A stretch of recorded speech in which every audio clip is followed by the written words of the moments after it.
Flash theatre TV நேயர்களுக்கு அன்பு வணக்கங்கள். ஹவுஸ் புரொடக்ஷன்ஸ் தயாரிப்பில் அருண் விஜய், ரோஷினி பிரகாஷ் முக்கிய கேரக்டர்களில் நடித்திருக்கும் படம் பாலாவின் வணங்கான். கடந்த 3 வருடங்களாக தயாரிப்பில் இருந்த இப்படம் பொங்கல் வெளியீடாக இப்போது வந்திருக்கிறது. கன்னியாகுமரியில் வாய் பேச முடியாத, கேட்கும் திறனற்ற சிறு வயதில் தனது பெற்றோரை இழந்த அருண் விஜய் தன்னை போலவே பெற்றோரை இழந்த பெண் குழந்தையை தங்கையாக வளர்க்கிறார். கடுமையான கோபக்காரரான அருண் விஜய் தனது எதிரில் தவறு என்று நடந்தால் அவர் யார் என்னவென்றெல்லாம் பார்க்காமல் அடித்து துவைத்து விடுவார். ஆதரவற்றோர் இல்லம் ஒன்றில் வேலைக்கு சேர்த்து விடுகிறார் அவரை பாதிரியார் ஒருவர். அந்த இல்லத்தில் பார்வையற்ற பெண்கள் குளிப்பதை பார்த்து ரசிக்கின்றனர் அங்கே வேலை பார்க்கும் 3 இளைஞர்கள். அவர்களை விரட்டி போய் கொடூரமாக கொலை செய்து தொங்கவிட்டு விடுகிறார் அருண் விஜய்.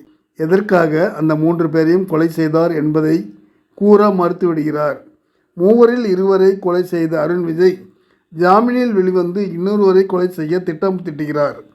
அந்த திட்டம் நிறைவேறியதா, வேறு என்னவெல்லாம் நிகழ்கிறது என்பதை ஆடியன்ஸ் எதிர்பாராத வண்ணம் கொடுத்திருக்கிறார் இயக்குனர் பாலா. பாலாவின் முந்தைய படங்களின் கேரக்டர்களின் சாயல்தான் இதிலும். பாலா உருவகப்படுத்தி வைத்திருந்த கேரக்டரை உள்வாங்கி இதுபோல இதற்கு முன் நடித்ததில்லை என்னும் விதமாக சிறப்பாக நடித்து பெயர் வாங்கியிருக்கிறார் கோட்டி கேரக்டரில் நடித்திருக்கும் அருண் விஜய். அவரை காதலிக்கும் பெண்ணாக துடுத்தனமாக ரோஷினி பிரகாஷும், மிக முக்கியமான கேரக்டரான தங்கையாக ரிதாவும் வெவ்வேறு துருவங்களாக சிறப்பாக நடித்திருக்கிறார்கள். நீதிபதியாக மிஷ்கினும், போலீஸ் அதிகாரியாக சமுத்திரகனியும் சிறப்பு வேடங்களில் அதன் சிறப்பை கெடுக்காத வண்ணம் நடித்திருக்கிறார்கள். ஜிவி பிரகாஷ் இசையில் பாடல்கள் ஓகே. சாம்ஸ் எஸ்ஸின் ரீரிகார்டிங் சப்தம் குறைவாக மென்மையாக இருப்பது ஒரு ஆறுதல். நன்றி, வணக்கம். எல்லாருக்கும் வணக்கம். நான் தான் மனஸ்வி.